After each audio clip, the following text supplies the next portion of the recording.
HMOs are a pretty complex area of law, which is probably a good thing for lawyers. And the problem really is that the different parts don't mesh together very well. And of course, they're riven with gross misunderstanding. So there's an awful lot of people I often encounter people, including on the internet and face-to-face, say to me, oh, I don't do HMOs because I only let to 3 people.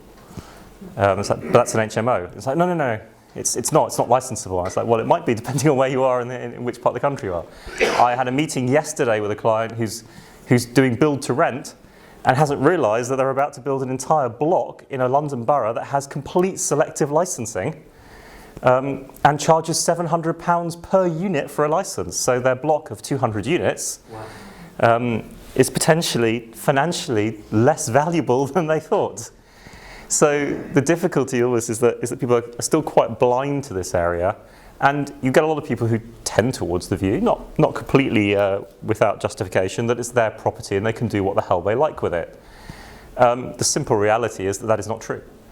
That has never in fact been true. There has always been a degree of regulation about how we deal with landlord and tenant situations. Increasingly we are moving towards a trajectory where there is an increasingly high level of regulation, and we have stepped beyond where we started with things like Section 11, which dictate the terms of the contract between the landlord and tenant, into a situation where local authorities have direct ability to regulate and prosecute offences in relation to property. So we're moving into a much more highly regulated environment.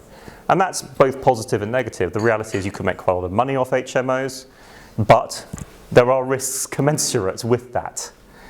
And obviously, as always in life, taking risk is payable.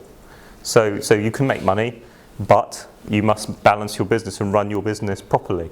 The greatest risk area I always see with people with HMOs is people who dabble in HMOs or say, oh, I just have a couple of them on the side. I always make sure I give those people my business card. And then, hey, do call me when you get prosecuted. So there's that's a real risk, because the business of running a family-let house, your one house that you let to a family and basically don't have much to do with on a day-to-day basis, is just not the same business at all as running your multi-let property with 6 students in it. It's just not even, they're not even close to being the same deal. And in fact, the business shouldn't even be set up in the same way. Okay, they are totally different discussions. So it's really important to be very clear that this is not the same as doing lettings, in the conventional sense.